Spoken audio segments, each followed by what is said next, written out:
კეთილი. დღეს ჩვენ გვექნება სემინარი, ეს არის განდევნა და სიმპტომის წარმოშობა, ძირითადად შემოვიფარგლებით ზიგმუნდ ფროიდის ნაშრომებით და რამდენიმე სიტყვით ვეცდები ლაკანსაც შევეხოთ, იმედი მაქვს დროში ჩავეტევი.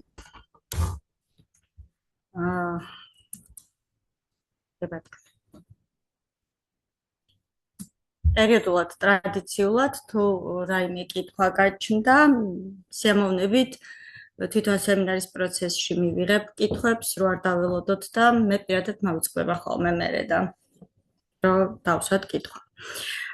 კეთილი. ფსიქოანალიზი ფსიქიკურ სიმპტომს განიხილავს არა როგორც შემთხვევით პათოლოგიას და შემთხვევით მოვლენას, არამედ ის არის არაცნობიერის კონფლიქტის სიმბოლო. სიმპტომი ფსიქოანალიზში არ არის მხოლოდ დაავადების ნიშანი, ეს არის კომპრომისი არაცნობიერ სულსა და ეგოს დაცვას შორის.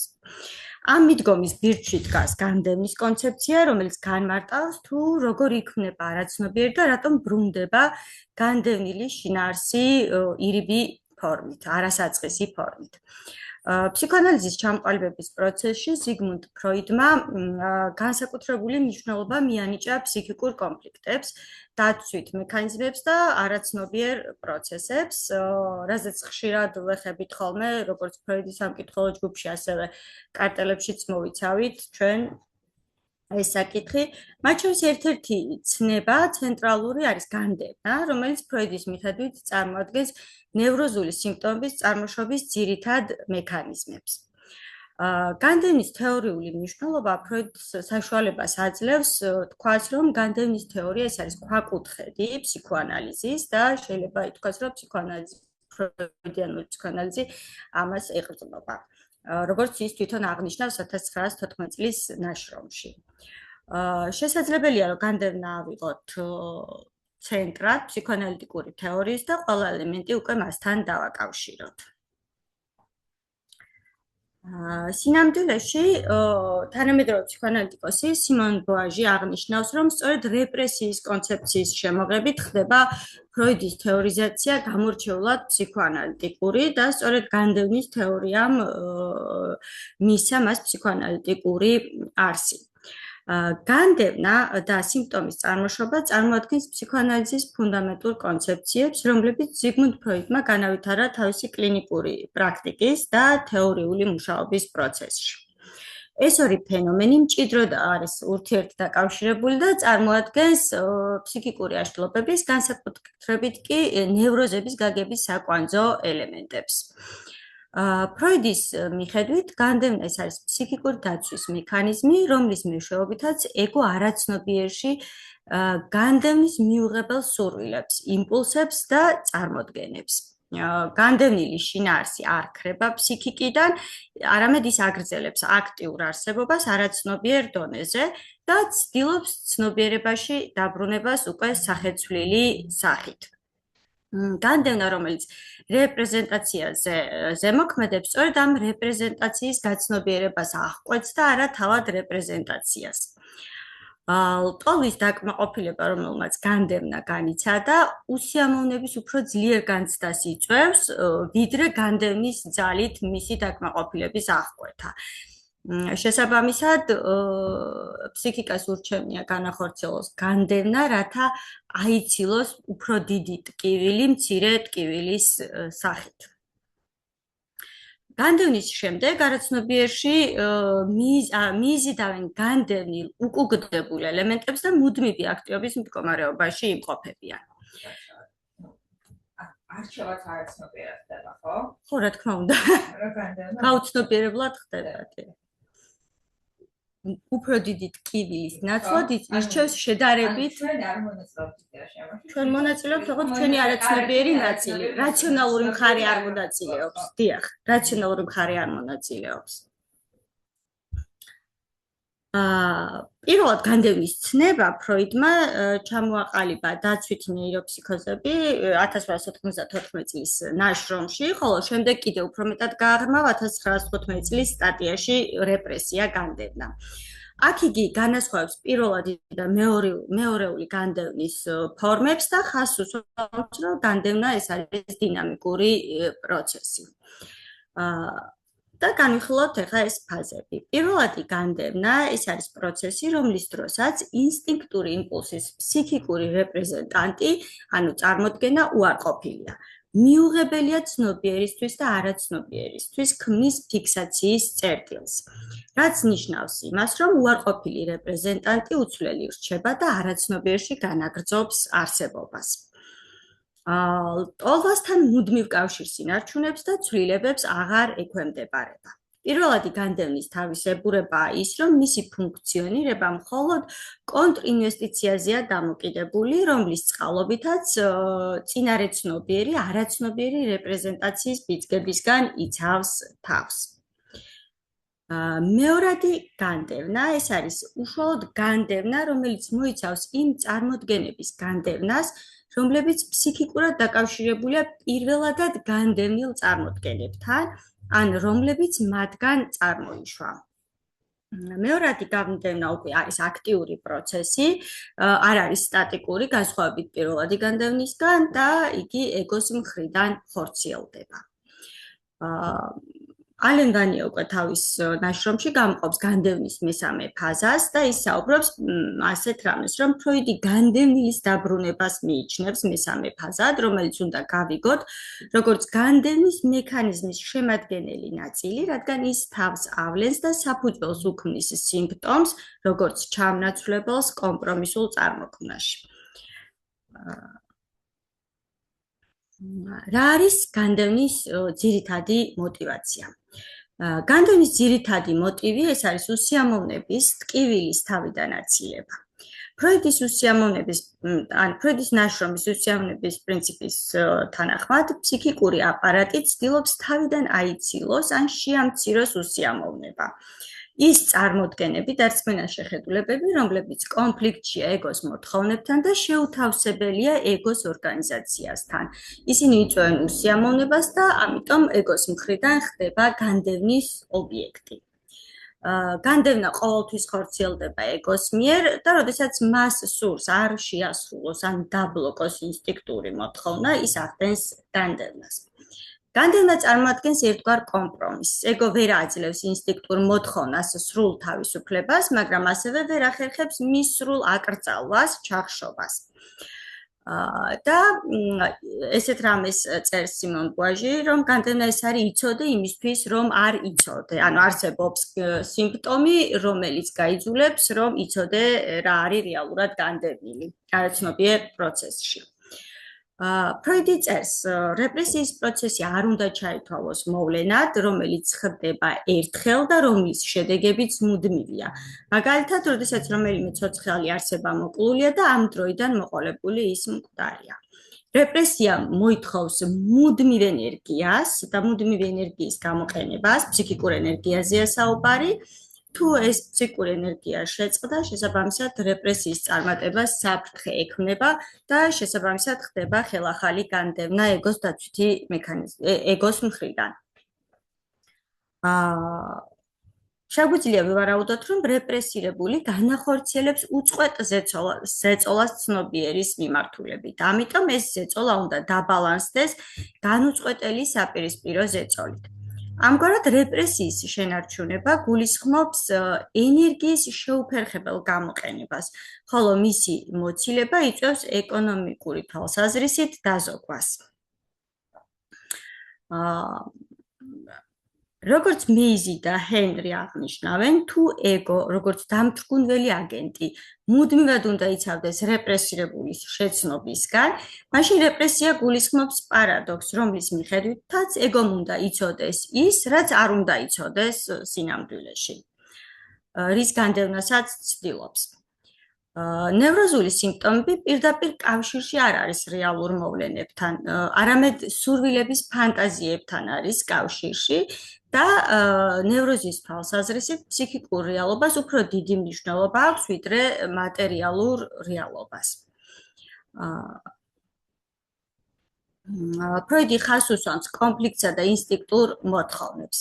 რეპრესია უნდა განიხილებოდეს როგორც თავდაცვის ფორმა, რომელიც კონფლიქტით იწყება და უზრუნველყოფს კონფლიქტის თავიდან აცილებას და ადამიანის ფსიქიკის დაცვას.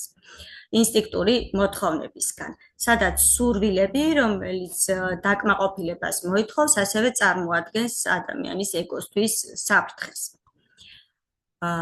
განდევნის პროცესი მოიცავს ენერგიის გამოყოფას და განდევნა ხდება იმით, რომ ჩახშობილი ან შეწყვეტილია ლიბიდინალური ენერგიის კავშირი წარმოდგენასთან. ეგო ქმნის საპირისპირო ძალას, რომელიც ბლოკავს განდევნილი მასალის დაბრუნებას ცნობიერში და ეს საპირისპირო ძალა მოითხოვს მუდმივი ენერგიის ხარჯვას, რაც შესაბამისად ასუსტებს ეგოს. მიუხედავად იმისა, რომ ხდება მუდმივი ენერგიის ხარჯვა, ფროიდი აღნიშნავს, რომ ადამიანის ფსიქიკას ურჩევნია ენერგია დახარჯოს განდევნაში, ვიდრე მიიღოს ის აკრძალული ინსტინქტები, რომელიც საფრთხეს უქმნის მის ეგოს. განდევნილი იმპულსი არსად არ ქრება, ის ეძებს ალტერნატიულ გამოხატვის ფორმებს და ყალიბდება სიმპტომის სახით. ფროიდი განასხვავებს სხვადასხვა მექანიზმებისგან განდევნას და ის ამბობს, რომ განდევნა არის ყველაზე ფუნდამენტური და პირველადი დაცვითი მექანიზმი, რომელზეც დაფუძნებულია სხვა ეგოს დაცვითი მექანიზმები, როგორც არის პროექცია, სუბლიმაცია, რაციონალიზაცია და ასე შემდეგ. განდევნა და სიმპტომი ფსიქოანალიზში არ შეიძლება გავიგოთ როგორც იზოლირებული ან შემთხვევითი ფსიქიკური მოვლენები, ისინი ერთიანი დინამიკურ პროცესს ქმნიან და ეკონომიკური და სტრუქტურული ლოგიკის ნაწილს, რომელიც განსაზღვრავს სუბიექტის ფსიქიკურ ორგანიზაციას. ფროიდის თეორიის განვითარების ეტაპობრივი ანალიზი ცხადყოფს, რომ განდევნა არ არის მხოლოდ დაცვითი რეაქცია, არამედ ის არის მექანიზმი, რომლის საფუძველზეც ყალიბდება არაცნობიერი და თავად სუბიექტის სურვილის ისტორია. 1899 წლის ნაშრომში განდევნა ფორმულირდება როგორც თავდაცვითი რეაქცია, რომელიც მიმართულია შეუთავსებელი წარმოდგენების წინააღმდეგ. ეგო ცდილობს თავი დაიცვას აუტანელი შფოთვისგან, თუმცა განდევნილი შინაარსი არსად არ ქრება და ის აგრძელებს მოქმედებას. სწორედ ამ პარადოქსიდან იბადება სიმპტომი, როგორც დაცვის გვერდითი შედეგი, დაცვის მექანიზმი. განდევნა აქ არ არის დინამიკური პროცესი, რომელიც მოითხოვს მუდმივ ენერგიას. რაც უფრო ძლიერია განდევნილი სურვილი, მით უფრო დაჟინებულია მისი დაბრუნება ირიბი გზით. სიმპტომი ამდენად წარმოადგენს არა მარცხს, არამედ ფსიქიკური ეკონომიის შედეგს. ფსიქოანალიტიკურ გაგებაში სიმპტომი არის კომპრომისული ფორმირება, რომელიც წარმოადგენს განდევნილის და განდევნის მექანიზმებს შორის ბრძოლის შედეგს. სიმპტომი არის კომპრომისი ეგოს, სუპერეგოს და განდევნილ ლიბიდინალურ იმპულსს შორის. სიმპტომი ერთდროულად ემსახურება ორ ფუნქციას, ეს არის განდევნილის დაბრუნება, სადაც სიმპტომი აძლევს შესაძლებლობას განდევნილ მოთხოვნას გარკვეული დამახინჯებული ფორმით გამოვლინდეს და განდევნის შენარჩუნება. სიმპტომი ასევე იცავს ეგოს, რადგან განდევნილი მასალა არ დაბრუნდეს პირველადი სახით და არ შეექმნას საფრთხე. არ დაბრუნდეს მისთვის მიუღებელი ფორმით. სიმპტომის წარმოშობა რამოდენიმე ეტაპს მოიცავს, ეს არის ფიქსაცია და რეგრესია. ლიბიდო რჩება მიმაგრებული ან უბრუნდება განვითარების ადრეულ ფაზას. რეგრესია შეიძლება იყოს ლიბიდინალური, სექსუალური განვითარების ადრეულ სტადიაზე დაბრუნდეს, ან ეგოს რეგრესია, სადაც ფსიქიკური ფუნქციონირების უფრო პრიმიტიულ ფორმებზე მოხდება დაბრუნება. განდევნა ეს არის მეორე ეტაპი, ეგო ცდილობს დაიცვას თავი მიუღებელი ინსტინქტური მოთხოვნებისგან და განდევნა ქმნის უკვე არაცნობიერ კომპლექსს. განდევნილის დაბრუნება. განდევნილი მასალა ეძებს გზას დაბრუნდეს ცნობიერებაში და ეს დაბრუნება არასდროს ხდება პირდაპირ გზით, როგორც უკვე ახსენეთ. ჩანაცვლება და სიმბოლიზაცია ორიგინალური ობიექტი ან იდეა ჩანაცვლდება სხვა ობიექტით ან იდეით და სახეცვლილი სახით ბრუნდება. ეს პროცესი იყენებს სიმბოლურ რეპრეზენტაციას. საბოლოოდ ყალიბდება სიმპტომი, რომელიც კომპრომისული გამოსავალია ინტრაფსიქიკურ პროცესში და სიმპტომი აკმაყოფილებს როგორც განდევნილ მოთხოვნას, დამახინჯებული ფორმით, ასევე განდევნის მოთხოვნას და შესაბამისად სიმპტომს აქ იმის შესაძლებლობა, რომ დღის სინათლე იხილოს, განსხვავებით პირველადი სურვილისა. ფროიდი გამოყოფს სხვადასხვა ტიპის სიმპტომებს სხვადასხვა ნევროტულ სტრუქტურაში.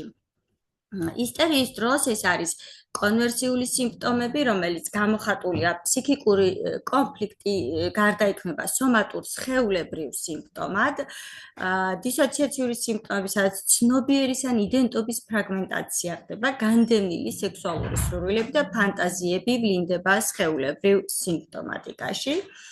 ობსესიურ კომპულსიურ ნევროზში ეს არის ობსესიური აზრები, რომელიც არის შემაწუხებელი, განმეორებადი, მრავალჯერ განმეორებადი აზრები, კომპულსიური ქცევები, რიტუალური ქმედებები, იზოლაციის და რეაქციის ფორმების მექანიზმები უფრო გამოხატულია ამ დროს და სიმპტომები უფრო აბსტრაქტული და ინტელექტუალიზირებულია. შფოთვითი ნევროზის დროს განდევნის სიმპტომი გამოიხატება ფობიკური შფოთვით, კონკრეტული ობიექტის ან სიტუაციის ფობიკური შფოთვით, განზოგადებული შფოთვით, თავისუფლად მცურავი შფოთვით, პროექციის მექანიზმი აქტიური არის ამ შემთხვევაში ფობიებში და განდევნა ხდება ფობიებით. ანუ სიმპტომი გვევლინება ფობიის სახით. ყოველ სიმპტომს აქვს ფსიქოლოგიური მნიშვნელობა და ის წარმოადგენს კონკრეტული კონფლიქტის გამოხატულებას. სიმბოლური რეპრეზენტაცია, ეს არის სიმპტომი, წარმოადგენს განდევნილი სურვილის სიმბოლურ გამოსახულებას. ხდება ტრამვული მოგონების განმეორება, სიმპტომი ხშირად უკავშირდება განვითარების ადრეულ ტრამვულ გამოცდილებას, რომელიც განდევნილი იქნა ადამიანის ცნობიერებიდან და შემდეგ უკვე როგორც სიმპტომი ისე დაბრუნდა მის შედარებით ზრდასრულ პერიოდში. სცენის დრამატიზაცია, ეს არის შემთხვევა, როდესაც სიმპტომი შეიძლება წარმოადგენდეს ბავშვების ფანტაზიების, ფანტაზმების ან გამოცდილების გამეორებას უკვე სიმპტომის სახით და არა პირველადი სახით. სიმპტომი ასრულებს რამოდენიმე ფუნქციას. პირველადი არსებობს ორი სარგებელი. პირველადი სარგებელი ეს არის, რომ სიმპტომი ამცილებს შფოთვას, რომელიც გამოწვეულია განდევნილი იმპულსით, რადგან როდესაც ხდება განდევნა, ის მისი მოქმედების დასრულება არ ხდება და შინაგანი კონფლიქტი ხდება და სიმპტომი დროებით აჩერებს შფოთვას. უზრუნველყოფს კომპრომისულ ფსიქიკურ წონასწორობას, აძლევს განდევნილ სურვილებს სახეცვლილად გამოხატვის შესაძლებლობას, რაც ადამიანს ხანდახან აძლევს იმის ილუზიას, რომ მან დაასრულა ეს პროცესი და შეძლო გამოხატვა საკუთარი განდევნილი განცდების და ემოციების, თუმცა ამ ასობაში ყალიბდება მეორადი სარგებელი, რაც გულისხმობს იმას, რომ სიმპტომმა შეიძლება მოიტანოს დამატებითი უპირატესობები, გამოიწვიოს ყურადღება საზოგადოების მხრიდან, თანაგრძნობა, მზრუნველობა, შეიძლება გაამართლოს გარკვეული ქმედებები, მისი თავიდან აიცილოს პასუხისმგებლობები და მეორადი სარგებელი ხშირად აძლიერებს სიმპტომს და ართულებს შესაბამისად მკურნალობის პროცესს. ხშირ შემთხვევაში პაციენტებს, რომელსაც აქვთ მეორადი სარგებელი სიმპტომის დროს, მათ აქვთ ძალიან დიდი წინააღმდეგობა თერაპიის პროცესში და მე მქონდა პირადი შემთხვევა, როდესაც გოგონა, ახალგაზრდა გოგონა, რომელსაც ჰქონდა ფობიკური შიში, ქუჩაში მარტო გადაადგილების და მოძრაობდა ძირითადად ტაქსებით ან ოჯახის წევრები დაყვებოდნენ, მისი მეორადი სარგებელი იყო ის, რომ ბავშვობაში მის მშობლებს მასთან არასოდეს არ ჰქონდათ დრო გატარებული, ყოველთვის უარყოფდნენ მას, აიძულებდნენ, რომ როგორც ზრდასრული, ისე მოქცეულიყო, უნდა ესწავლა, წესრიგებინა სახლი და სიყვარული პრაქტიკულად ოჯახისგან მას არ მიუღია. 13 წლის ასაკში გამოვლინდა პირველი სიმპტომი, როდესაც ცუდად გახდა უბრალოდ მოზარდობის პრემენსტრუალურ პერიოდში და რადგან დედამ გამოხატა ზრუნვა, რომელიც 13 წლამდე მას არ მიუღია, ჩამოყალიბდა სიმპტომად და ყოველ ჯერზე ხდებოდა ცუდად იმისთვის, რომ მიიღოს სიყვარული და 30 წლის ასაკში დაიწყო ამაზე მუშაობა, თუმცა როგორც კი შეძლო დამოუკიდებლად სიარული, ზუსტად 2 კვირაში თერაპიიდან მისი სიმპტომი ძალიან გამწვავდა. რატომ? იმიტომ, რომ ამ შემთხვევაში მას აღარ ურეკავდნენ მშობლები და აღარ კითხულობდნენ როგორ იყო, რადგან გადიოდა თერაპიას და შეძლო დამოუკიდებლად გადაადგილება.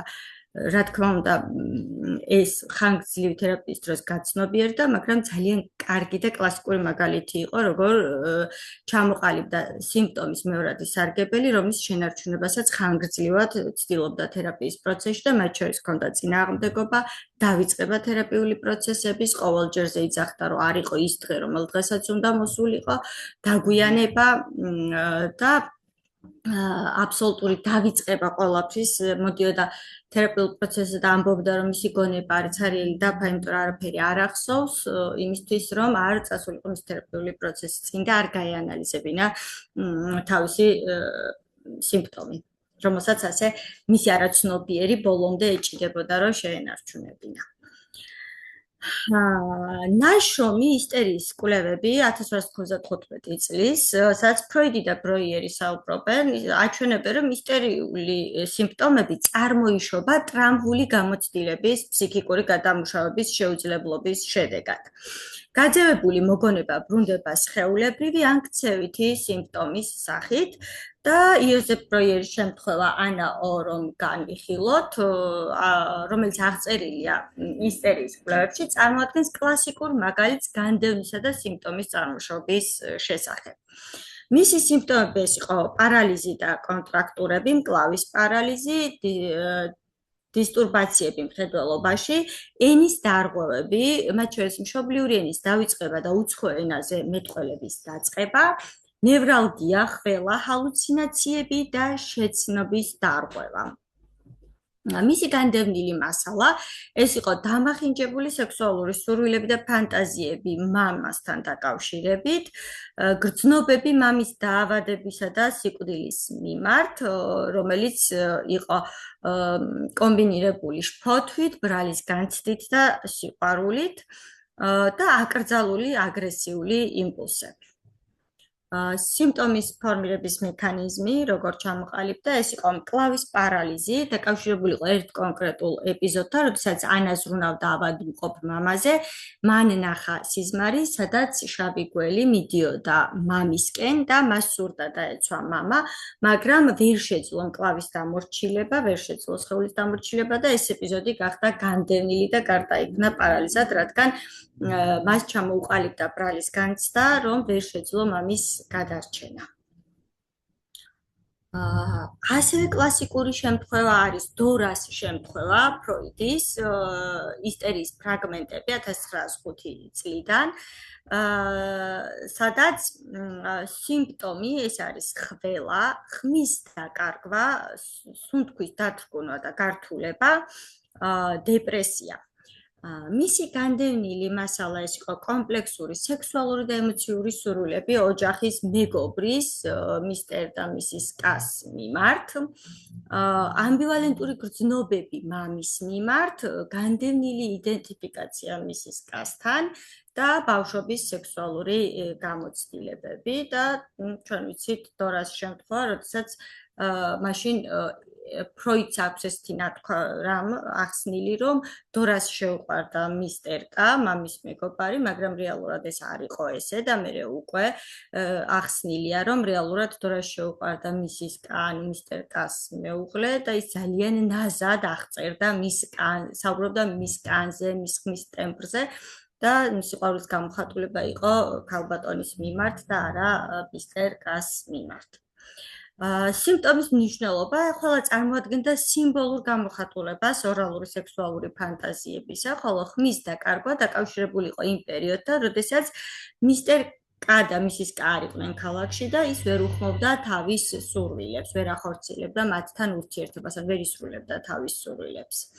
აქედან გამომდინარე ისტერიის კვლევებში სიმპტომი განიხილება როგორც დათრგუნული აფექტის სხეულებრივი ტრანსკრიფცია, როცა გამოცდილება ვერ იქცევა სიტყვად ან ასოციაციად, ამ დროს სხეული ხდება ადამიანისთვის სცენა, სადაც კონფლიქტი იწყება. კონვერსიული სიმპტომი აზრიანია და ატარებს ფსიქიკური კონფლიქტის ნიშნებს. ეს მოდელი ამყარებს თეზას, რომ სიმპტომი არის კომუნიკაციის ფორმა, სხეული მეტყველებს იქ, სადაც ენა მარცხდება და ადამიანი არ ახდენს ვერბალიზაციას თავისი პრობლემის. სიზმრების განმარტებაში 1900 წლის ნაშრომში ფროიდი ამტკიცებს, რომ სიზმარი წარმოადგენს განდევნილი სურვილის ფარულ რეალიზაციას. იგივე მექანიზმი მოქმედებს სიმპტომშიც. სიმპტომი არის განდევნილი სურვილის რეალიზაცია სიმბოლური და დამახინჯებული სახეცვლილი ფორმით. ფროიდის მიხედვით, სიზმრის მუშაობა წარმოადგენს იმ მექანიზმების ერთობლიობას, რომელთა მეშვეობითაც განდევნილი სურვილი პოულობს ირიბ გამოხატულებას. ეს მექანიზმებია კონდენსაცია, გადაადგილება და სიმბოლიზაცია. სიმბოლიზაცია წარმოადგენს არა მხოლოდ სიზმრის, არამედ სიმპტომის წარმოშობის სტრუქტურულ საფუძველსაც. კონდენსაცია გულისხმობს რამდენიმე განსხვავებული აზრის, ფანტაზმის ან სურვილის შეკუმშვას ერთ ელემენტში. ერთი სიზმრის ფიგურა ხშირად აერთიანებს რამოდენიმე მნიშვნელობას, რის შედეგადაც განდევნილი შინაარსი ნაკლებად ამოსაცნობი და შესაბამისად ნაკლებად საშიში ხდება. მაგალითად, სიზმარში ერთი პერსონაჟი შეიძლება ერთდროულად ატარებდეს მამის, ავტორიტეტის და აკრძალული სურვილის ნიშნებს. ანალოგიურად ნევროზულ სიმპტომში ერთი ქცევა ან სხეულებრივი გამოვლინება შეიძლება აერთიანებდეს რამდენიმე კონფლიქტურ სურვილს. გადაადგილება გულისხმობს აფექტის გადატანას ცენტრალური აკრძალული შინაარსიდან მეორე ან მეათეხარისხოვან ელემენტზე. სიზმარში ეს ვლინდება იმით, რომ ემოციური ინტენსივობა მიკუთვნებულია თითქოს უმნიშვნელო დეტალის მიმართ. მაშინ, როდესაც მთავარი სურვილი ჩრდილში რჩება და ყურადღების მიღმა რჩება. მაგალითად, შფოთვა, რომელიც რეალურად უკავშირდება აკრძალულ სურვილს, სიზმარში შეიძლება გადატანილი იქნეს შემთხვევით ობიექტზე ან სიტუაციაზე. ფობიური სიმპტომი წარმოადგენს გადაადგილების ნათელ მაგალითს გაღვიძებულ მდგომარეობაში. სიმბოლიზაცია სიზმრის მუშაობაში ნიშნავს იმას, რომ განდევნილი სურვილი იძენს სიმბოლურ ფორმას, რომელიც პირდაპირ არ მიუთითებს საკუთარ მნიშვნელობაზე. ფროიდის კლასიკური მაგალითებია სხეულებრივი სივრცითი ან მოძრაობითი სიმბოლოები, რომლებიც სექსუალურ შინაარსს ატარებენ. ანალიტიკური ინტერპრეტაციის მიზანი არ არის სიმბოლოს ფიქსირებული მნიშვნელობის მინიჭება, არამედ ანალიტიკური სიმბოლოს ინტერპრეტაციის მიზანი არის მისი კავშირის ახსნა სუბიექტის ინდივიდუალურ ასოციაციებთან. ფსიქოანალიტიკოს არასოდეს არ აინტერესებს სიზმრის შინაარსი, ფსიქოანალიტიკოსის საკვლევის საგანი არის სიზმრის მიმართ პაციენტის ასოციაციები, რომელიც სუბიექტურია და არა თვითონ დეტალური შინაარსი. ამ სამი მექანიზმის ერთობლიობა აჩვენებს, რომ სიზმარი წარმოადგენს სიმპტომის ლოგიკის მოდელს და სიზმარი შეიძლება ჩაითვალოს დროებით სიმპტომად, ხოლო სიმპტომი განმეორებად სიზმრად გაღვიძებულ ცხოვრებაში. ორივე შემთხვევაში განდევნილი სურვილი ბრუნდება სახეცვლილი, დამახინჯებული, მაგრამ მაინც ეფექტური ფორმით. და მე მინდა ეხლა სიზმრის ერთი შემთხვევა წარმოგიდგინოთ ჩემი პაციენტის, რომელსაც ჰქონდა ერთი ძალიან მოკლე, მრავალჯერ განმეორებადი სიზმარი და თერაპიაზე, როდესაც ის მოვიდა, მისი პირველი შეხვედრა იყო ესეთი, რომ მას ჰქონდა შფოთვები, რომელიც არ იცოდა საიდან მოდიოდა.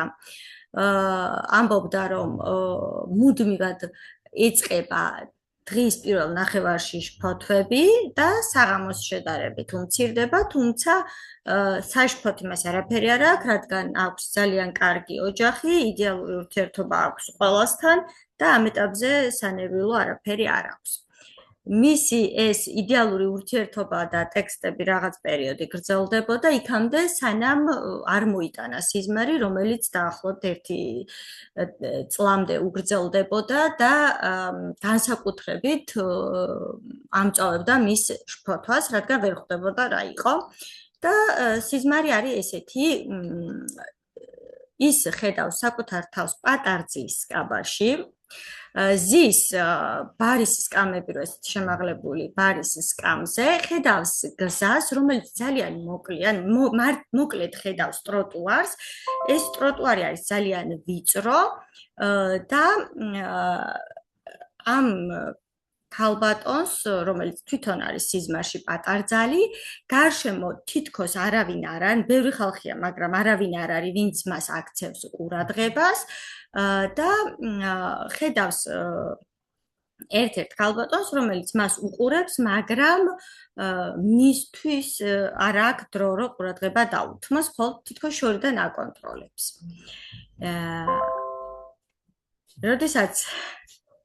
როდესაც ეს სიზმარი მოყვა, მან თქვა, რომ ეს არის ძალიან დიდი სისულელე, იმიტომ რომ დიდი ხანია ის უკვე პატარძალი აღარ არის და ხერა ბნეტა ვინ შეიძლება რომ ყოფილიყო მის ოჯახში პატარძალი და რატო ნახა ეს სიზმარი. საბოლოოდ ასოციაციურად რომ წავედით, პატარძალი არის პატარა ძალის მქონე ადამიანი, რომელსაც არ აქვს იმისი უნარი, რომ რამე განახორციელოს. სივრცე არის მისი სახლი, სადაც ის თავს გრძნობს შეზღუდულად და დაუცველად. ხალხი, რომელიც მოძრაობდა, იყო მათი ოჯახის წევრები, რომლებიც მუდმივად არიან, მაგრამ მის განცდაში არ არიან. და გამოიცნობთ. და ქალბატონი, რომელიც მას უყურებდა, იყო მისი დედამთილი, რომელთანაც ჰქონდა მუდმივად ბრძოლა და ადგილის დამკვიდრების უნარი. რატომ ესეთი შემაღლებული სკამი? მან თქვა ესეთი ფრაზა, რამაც მიიყვანა ასოციაციამდე, რომ მე ჩემი დედამთილისთვის დღემდე გერმანული თოჯინა ვარ, რომელიც სერვანტში დევს. ანუ მის აღქმაში მას არ ჰქონდა ოჯახში მიკუთვნებულობის განცდა და მას ჰქონდა იმის განცდა, რომ მას არ აღიქვამდნენ როგორც სრულყოფილ ადამიანს, უყურებდნენ როგორც პატარა უსუსურ, პატარა ძალის მქონე ადამიანს, რომელიც მოიყვანეს და დასვეს, იმიტომ რომ ნახონ რა კარგია, რა ლამაზია, მაგრამ არ აქვს იმის უფლება, რომ რამე აკეთოს. კი ბატონო. სიზმრის ტექსტი არ არის ინტერპრეტაციის ობიექტი თავისთავად, რა თქმა უნდა, და ჩვენც არ არის მნიშვნელოვანი ტექსტი. ობიექტი არის სუბიექტის ასოციაციები, რომლებიც ამ ტექსტს მოყვება და რომელიც ჩვენ ძალიან დიდ ინფორმაციას გვაძლევს. 1899 წლის დაცვითი ნეიროფსიქოზების ნაშრომის დაცვითი ნეიროფსიქოზების თეორიაში განდევნა პირველად ჩნდება როგორც ეგოს აქტიური ოპერაცია შეუთავსებელი წარმოდგენის წინააღმდეგ. ამ ეტაპზე სიმპტომი აღიქმება როგორც დაცვის გვერდითი შედეგი. ის რაც წარმოიშობა იქ, სადაც სიმპტომი არის ის, რაც წარმოიშობა იქ, სადაც განდევნა ვერ ახერხებს შინაარსის სრულ ნეიტრალიზაციას. უკვე აქ იკვეთება ფსიქოანალიზის ფუნდამენტური პარადოქსი, ის რაც განიდევნება არ ქრება, მაგრამ ბრუნდება სხვა ფორმით. 1895 წლის ისტერიის კვლევებში ეს დაბრუნება უკვე სხეულებრივ რეგისტრში ფიქსირდება, სიმპტომი ხდება ადგილი, სადაც ფსიქიკური კონფლიქტი იწერება სხეულზე. აქ განდევნა უკავშირდება არა მხოლოდ წარმოდგენას, არამედ აფექტის დამუშავების ჩავარდნას. სხეული ფუნქციონირებს როგორც მეტყველების შემცვლელი, რაც კიდევ ერთხელ ადასტურებს, რომ სიმპტომი არ არის უაზრო ფენომენი, არამედ აზრიანი ტრანსკრიპტია. 1900 წლის სიზმრების განმარტებაში ამ ლოგიკას უნივერსალურ თეორიულ ჩარჩოდ აქცევს. სიზმარი და სიმპტომი ერთსა და იმავე მექანიზმებს ემორჩილება, კონდენსაციას, გადაადგილებას და სიმბოლიზაციას. ამ ეტაპზე საბოლოოდ ყალიბდება უკვე ფროიდთან სიმპტომის გაგება, როგორც კომპრომისული ფორმაცია არაცნობიერ სურვილსა და ცენზურას შორის. სიზმარი გვიჩვენებს, რომ განდევნილი სურვილი ყოველთვის პოულობს დაბრუნების გზას, ხოლო სიმპტომი არის ამ დაბრუნების სტაბილური ფორმა გაღვიძებულ ცხოვრებაში. 1905 წლის თეორია ნაშრომში სექსუალობის თეორია განსაზღვრავს განდევნის მთავარ ობიექტს, ეს არის ინფანტილური სექსუალური სურვილი. ამით ფროიდი აჩვენებს, რომ სიმპტომი არ არის მხოლოდ ტრამვის ან შემთხვევითი კონფლიქტის შედეგი, იგი წარმოადგენს სუბიექტის ადრეული სურვილის ისტორიას, რომელიც კულტურულ წესრიგში შესვლის პროცესში ნაწილობრივ იკრძალება, მაგრამ არ ქრება. სიმპტომი ამ აკრძალვის შედეგიც არის და ამავე დროს სურვილის ტრანსფორმირებული დაკმაყოფილებაც. სექსუალობის თეორია აჩვენებს, რომ განდევნის მთავარი ობიექტი არის ინფანტილური სურვილი. კულტურულ წესრიგში შესვლა მოითხოვს სურვილის ნაწილობრივ აკრძალვას. სიმპტომი ხდება ამ აკრძალვის შედეგი და სურვილის ტრანსფორმირებული დაკმაყოფილება. სამი ესე სექსუალობის შესახებ ზიგმუნდ ფროიდი უკვე საუბრობს ფსიქოანალიტიკური თეორიის ან სექსუალურ განვითარებაზე, ინფანტილურ სექსუალურ სურვილზე. ფროიდის მიხედვით სექსუალობა არ იწყება პუბერტატში და არ არის ერთგვაროვანი ბიოლოგიური ინსტინქტი. იგი ბავშვობიდანვე არის აქტიური, პოლიმორფული და ნაწილობრივ იმპულსური. ინფანტილური სურვილი არ ემორჩილება კულტურულ, მორალურ ან გენიტალურ ნორმებს. იგი მიმართულია ნაწილობრივ სიამოვნებისკენ და არ არის ორიენტირებული ნორმალურ ობიექტზე. სწორედ ამ თვისებების გამო ინფანტილური სექსუალობა ხდება შეუთავსებელი იმ სოციალური და სიმბოლური წესრიგისთვის, რომელშიც სუბიექტი უნდა ინტეგრირდეს. აქედან გამომდინარეობს სწორედ განდევნის აუცილებლობა.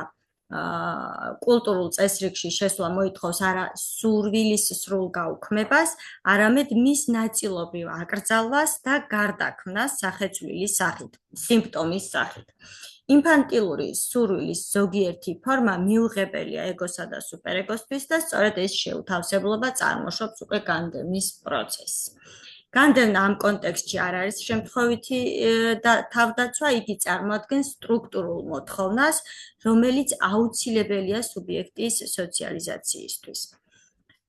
თუმცა ფროიდის ერთ-ერთი მნიშვნელოვანი თეზა მდგომარეობს იმაში, რომ განდევნილი ინფანტილური სურვილი არსად არ ქრება და იგი აგრძელებს არსებობას არაცნობიერ დონეზე. ინარჩუნებს დაკმაყოფილებისკენ მისწრაფებას.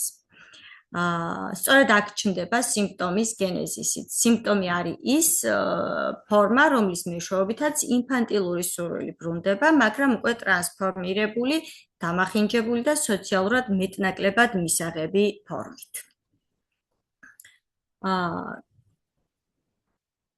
ამგვარად სიმპტომი არის კომპრომისული ფორმაცია ორ ძალას შორის. ერთი მხრივ ინფანტილური სექსუალური სურვილი, რომელიც ართმობს დაკმაყოფილების მოთხოვნას, ხოლო მეორე მხრივ კულტურული აკრძალვა, რომელიც კრძალავს იმ სურვილის პირდაპირ პირველადი სახით გამოხატვას. სიმპტომი არ არის მხოლოდ აკრძალვის შედეგი, იგი არის აკრძალული სურვილის ტრანსფორმირებული დაკმაყოფილება. სწორედ ამიტომ სიმპტომს ყოველთვის აქვს ორმაგი სტატუსი, იგი იწვევს ტანჯვას, მაგრამ ამავდროულად იგი ინარჩუნებს სიამოვნების კომპონენტსაც, რომელიც განდევნილი სურვილიდან მომდინარეობს. 1905 წლის თეორიაში ეს ლოგიკა განსაკუთრებით მკაფიოდ აჩვენებს, რომ ნევროზულ სიმპტომში ვერ აიხსნება მხოლოდ გარე აკრძალვებით ან შემთხვევით ფსიქიკური დაზიანებით მომხდარი მოვლენების განდევნა. სიმპტომი არის ინფანტილური სექსუალობის ისტორიის გაგრძელება სხვადასხვა სახით. იგი წარმოადგენს იმ გზას, რომლითაც სუბიექტი ინარჩუნებს კავშირს საკუთარ ადრეულ სურვილთან, მაშინაც კი, როდესაც ამ სურვილის პირდაპირი აღიარება მისთვის შეუძლებელია და აკრძალულია. ამრიგად, სექსუალობის თეორიის ფარგლებში განდევნა და სიმპტომი ერთმანეთისგან არის განუყოფელი. განდევნა ქმნის არაცნობიერ სივრცეს, სადაც ინფანტილური სურვილი აგრძელებს არსებობას, ხოლო სიმპტომი არის ამ სურვილის დაბრუნების კონკრეტული ისტორიულად და სტრუქტურულად განსაზღვრული ფორმა, რომელიც იხმარება, რომ ტანჯვასთან ერთად მან მიიღოს სიამოვნების განცდაც. სწორედ ამ კავშირში იძენს სიმპტომი ფსიქოანალიზში თავის ცენტრალურ, თეორიულ და პრაქტიკულ მნიშვნელობას, როგორც არა უბრალოდ პათოლოგიური ნიშანი, არამედ სუბიექტის სურვილის ტრანსფორმაციული გამოხატულება. ნაშრომში ინჰიბიციას სიმპტომი და შფოთვა, რომელიც 1926 წლით თარიღდება, ფროიდი განიხილავს სიმპტომს როგორც ეგოს დაცვით მექანიზმს. შფოთვა განიხილება როგორც სიგნალი, რომელიც აქტივიზაციას უწევს დაცვით მექანიზმებს. ეს ნაშრომი წარმოადგენს ფსიქოანალიტიკური თეორიის ერთ-ერთ უმნიშვნელოვანეს გადახედვას, რადგან სწორედ აქ ხდება შფოთვის, განდევნის და სიმპტომის ურთიერთობის ახალი სტრუქტურულად განსხვავებული ფორმულირება. თუ ფროიდის ადრეულ თეორიებში შფოთვა ხშირად განიხილებოდა როგორც განდევნილი ლიბიდოს პირდაპირი შედეგი, ამ ნაშრომში იგი უკვე განისაზღვრება როგორც ეგოს სიგნალი საფრთხეზე, რომელიც წინ უსწრებს დაცვით ოპერაციებს. ამ ცვლილებით ფროიდი მნიშვნელოვნად ცვლის სიმპტომის სტატუსს. სიმპტომი აღარ არის განდევნის შემთხვევითი ნარჩენი ან უშუალო შედეგი. იგი ხდება ეგოს აქტიური დაცვის პროდუქტი, რომელიც პასუხობს შფოთვის სიგნალს. სწორედ ამ კონტექსტში განდევნა იღებს ახალ ფუნქციას. იგი ხდება შფოთვის მართვის ერთ-ერთი ძირითადი საშუალება. ფროიდის მიხედვით შფოთვა წარმოიშვება მაშინ, როდესაც ეგო აღიქვამს საფრთხეს. იქნება ეს გარე ობიექტისგან მომდინარე საშიშროება თუ შიდა იმპულსი, რომელიც არღვევს ფსიქიკური ორგანიზაციის სტაბილურობას. ეს შფოთვა ფუნქციონირებს როგორც სიგნალი, რომელიც აფრთხილებს ეგოს მოსალოდნელი დეზინტეგრაციის შესახებ. შფოთვა ამგვარად არ არის პასიური მდგომარეობა. იგი არის აქტიური ფსიქიკური ნიშანი, რომელიც იწვევს დაცვით რეაქციებს. ამ სიგნალზე პასუხად ეგო მიმართავს სხვადასხვა დაცვის მექანიზმს, რომელთაგან ერთ-ერთი არის ფუნდამენტური, ეს არის განდევნა. განდევნა ამ ეტაპზე აღარ არის მხოლოდ აკრძალული სურვილის ამოშლა ცნობიერებიდან. იგი წარმოადგენს ოპერაციას, რომლის მეშვეობითაც ეგო ცდილობს შეამციროს შფოთვის ინტენსივობა იმპულსის ცნობიერი ხელმისაწვდომობის შეზღუდვით. თუმცა ფროიდი ხაზგასმით აღნიშნავს, რომ განდევნა არასოდეს არის სრულყოფილი და სწორედ ამ არასრულყოფილებაში იბადება სიმპტომი. სიმპტომი ფორმირდება მაშინ, როდესაც განდევნილი შინაარსი ვერ იქნა სრულად ნეიტრალიზებული და პოულობს დაბრუნების ირიბ გზას. ამ დაბრუნებასთან ახლავს შფოთვის ნაწილობრივი განეიტრალება. სიმპტომი ქმნის ისეთ ფორმას, რომელიც ერთდროულად აკმაყოფილებს განდევნილი იმპულსის მოთხოვნას და ამცირებს ეგოსთვის საშიშროებას და შფოთვას. ამგვარად სიმპტომი შეგვიძლია გავიგოთ როგორც კომპრომისული დაცვითი ფორმაცია. იგი არ არის მხოლოდ დაავადების ნიშანი და ეს არის ეგოს მიერ არჩეული გზა, რათა თავიდან აიცილოს უფრო მძიმე ფსიქიკური საფრთხე. ფროიდი პირდაპირ მიუთითებს, რომ სიმპტომი ხშირად არის უმცირესი ბოროტება, რომელსაც ეგო ირჩევს უფრო დამანგრეველი შფოთვის წინააღმდეგ. მნიშვნელოვანია, რომ ამ კონტექსტში განდევნა და სიმპტომი ერთმანეთისგან ფუნქციურად განსხვავდება, თუმცა სტრუქტურულად ისინი ერთმანეთთან არის დაკავშირებული. განდევნა არის ის ოპერაცია, რომელიც ამცირებს შიდა საფრთხის ცნობიერ წვდომას, ხოლო სიმპტომი არის ამ ოპერაციის შედეგი, რომელიც იღებს სტაბილურ ფორმას ფსიქიკურ ცხოვრებაში. სიმპტომი ინარჩუნებს განდევნილი იმპულსის კვალს, მაგრამ ისე, რომ ეგოსთვის მართვადი გახდეს და არ იქნეს უარყოფილი. ფროიდის 1926 წლის ნაშრომის ერთ-ერთი უმნიშვნელოვანესი დასკვნა შეიძლება ვთქვათ არის ის, რომ სიმპტომის გაუქმება ან მისი ძალადობრივი მოხსნა ხშირად იწვევს ფოთვის მკვეთრ ზრდას. ეს გარემოება ცხადყოფს, რომ სიმპტომი ასრულებს რეალურ დამცველობით ფუნქციას და სიმპტომის გაქრობა ფოთვის რეგულაციის ალტერნატიული გზის გარეშე ნიშნავს ეგოს დაცვითი მექანიზმის ჩამოშლას. ამრიგად, ნაშრომში ინჰიბიცია სიმპტომი და ფოთვა, განდევნა და სიმპტომი განიხილება როგორც პათოლოგიური შეცდომები, არამედ როგორც ფსიქიკური ეკონომიის აუცილებელი მექანიზმები. განდევნა ამცირებს შიდა საფრთხის ცნობიერ ხელმისაწვდომობას, ხოლო სიმპტომი ქმნის სტაბილურ ფორმას, რომლის მეშვეობითაც ეგო ახერხებს შფოთვის მართვას და ფსიქიკური ორგანიზაციის შენარჩუნებას. სწორედ ამ ლოგიკაში იძენს სიმპტომი ფსიქოანალიზში თავის პარადოქსულ სტატუსს, როგორც ერთდროულად ტანჯვის წყაროს და ფსიქიკური გადარჩენის პირობას, ან სიამოვნების წყაროს, ტანჯვისა და სიამოვნების წყაროს ერთდროულად. და რო შევაჯამოთ, ესე იგი, უკვე ინჰიბიცია სიმპტომი და ფოთვაში ფროიდი უკვე სრულყოფილად აღწერს განდევნას და სიმპტომს და სიმპტომი ეს არის ეგოს მექანიზმი, რომელიც ცდილობს, რომ სიგნალი, როგორც ფოთვაში ამციროს და ადამიანმა შეძლოს ფუნქციონირება ცხოვრებაში. ეს არის ფოთვის რეგულაციის ერთ-ერთი ძირითადი გზა. და სიმპტომი ეს არის ეგოს მიერ არჩეული დაცვითი ფორმაცია. განდევნა არის აუცილებელი, მაგრამ არასაკმარისი პირობა სიმპტომის ჩამოყალიბებისთვის და ფროიდი აღნიშნავს, რომ სიმპტომი ყალიბდება მხოლოდ მაშინ, როდესაც განდევნა არ სრულდება წარმატებით, ანუ როდესაც განდევნილი მასალა აგრძელებს ზეწოლას და ეძებს ცნობიერში დაბრუნების ყველა გზას. სიმპტომი არის განდევნის უკმარისობის პროდუქტი და როდესაც განდევნა სრულად წარმატებულია, სიმპტომი ამ შემთხვევაში არ ყალიბდება. ასევე თუ განდევნა სრულად უშედეგოა, მაშინ განდევნილი მასალა თავისუფლად ბრუნდება ცნობიერში და არ საჭიროებს სიმპტომის ფორმირებას. სიმპტომი მხოლოდ და მხოლოდ ყალიბდება შუალედურ მდგომარეობაში, სადაც განდევნა ნაწილობრივ წარმატებულია, განდევნილი მასალა ვერ ბრუნდება სრულად ორიგინალურ, ანუ საწყის ფორმაში, მაგრამ განდევნა ვერ ახერხებს ინსტინქტური ენერგიის სრულ ბლოკირებას. შედეგად, ენერგია პოულობს ალტერნატიულ გამოსავალს სიმპტომის სახით.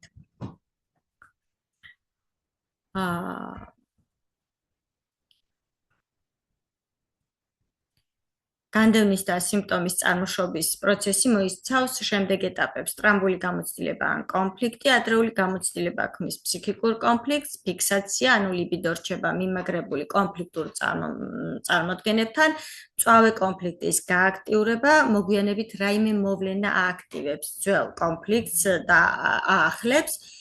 განდევნა აკტიურად გამოდევნის მიუღებელ წარმოდგენებს, განდევნილის დაბრუნების ზეწოლა, როდესაც განდევნილი მასალა ცდილობს დაბრუნდეს, სიმპტომის ფორმირება, ყალიბდება კომპრომისული ფორმა და სიმპტომი ინტეგრირდება პიროვნების სტრუქტურაში.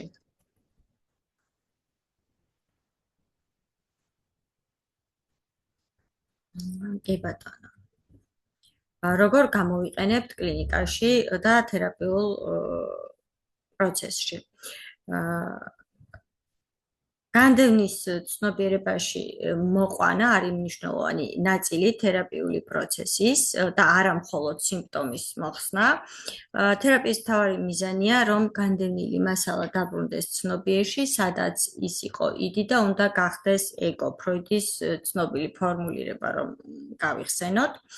განდევნის ხელახლა გადამუშავება, პაციენტს ეხმარება თერაპიული პროცესი, რომ ახლებურად, უფრო მომწიფებული გზით გადამუშავდეს ძველი კონფლიქტები, მოხდეს ეგოს გაძლიერება, რათა უკეთ გაუმკლავდეს ინსტინქტურ მოთხოვნებს. როდესაც განდევნილი მასალა ხდება ცნობიერი და გადამუშავებული, სიმპტომი კარგავს თავის ფუნქციას და კომპრომისული ფორმირება შესაბამისად აღარ არის საჭირო. და თერაპიული ტექნიკები ეს არის თავისუფალი ასოციაციების ტექნიკა, პაციენტს სიზმრების ანალიზი, ტრანსფერის ანალიზი, ასევე რომელიც ძალიან მნიშვნელოვანი ნაწილია და წინააღმდეგობის ანალიზი.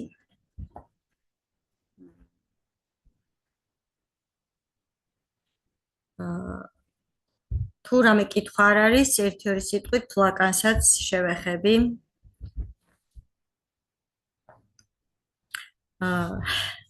ლაკანის მიხედვით არაცნობიერი სტრუქტურებულია როგორც ენა, სიმბოლო და პირველადი განდევნა ნიშნავს იმას, რომ არსებობს ელემენტი, რომელიც ვერ ინტეგრირდება სიმბოლურ ჯაჭვში. სუბიექტი თავიდანვე არის გამოყოფილი. სიმპტომი ლაკანთან არის სტრუქტურული კვანძი, სადაც ებმის სიმბოლური, სხეული და რეალური. იგი აორგანიზებს სიამოვნებას და იცავს სუბიექტს დაშლისგან. დეტალური ანალიზი ავლენს, რომ განდევნა და სიმპტომი ურთიერთდამოკიდებული პროცესია. განდევნა წარმოშობს არაცნობიერს, ხოლო სიმპტომი არის ამ არაცნობიერის დაბრუნების სპეციფიკური ფორმა. სიზმრები, როგორც სიმპტომის პრივილეგირებული ველი, გვიჩვენებს თუ როგორ მუშაობს დამახინჯება და როგორ ინარჩუნებს სურვილი თავის მოქმედებას აკრძალვის პირობებში. ლაკანიანური კითხვა ამ ლოგიკას აძლევს სტრუქტურულ სიღრმეს და აჩვენებს, რომ სიმპტომი არის სუბიექტის არსებობის საყრდენი.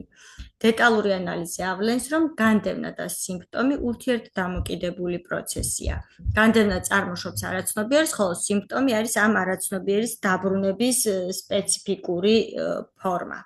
სიზმრები, როგორც სიმპტომის პრივილეგირებული ველი, გვიჩვენებს თუ როგორ მუშაობს სახეშეცვლა, დამახინჯება და როგორ ინარჩუნებს სურვილი თავის მოქმედებას აკრძალვის პირობებში. ლაკანიანური მიდგომა ამ ლოგიკას აძლევს სტრუქტურულ სიღრმეს და აჩვენებს, რომ სიმპტომი არის სუბიექტის არსებობის საყრდენი.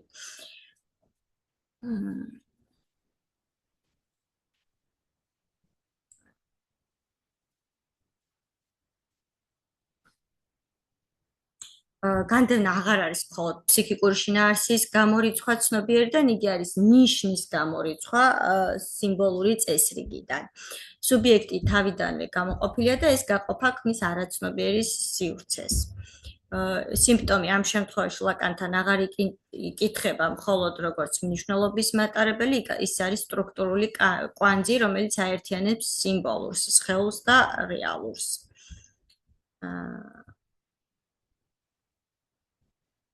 განდევნა ეს არის ფსიქიკური ორგანიზაციის აუცილებელი პირობა, რომელიც უზრუნველყოფს კულტურულ წესრიგში შესვლას, მაგრამ ამავე დროს ქმნის არაცნობიერს. სიმპტომი კი ეს არის განდევნილი სურვილის დაბრუნების კომპრომისული, სტაბილური და ფუნქციური ფორმა. ხოლო შფოთვა ლაკანთან ეს არის სიგნალი, რომელიც აჩვენებს განდევნის საზღვარს და ამოქმედებს დაცვით მექანიზმებს. კი ბატონო. პრინციპში ეს არის ის, რაც უნდა მეთქვა და თუ არის რამე შეკითხვა, სიამოვნებით ვეცდები, რომ გაგცეთ პასუხი.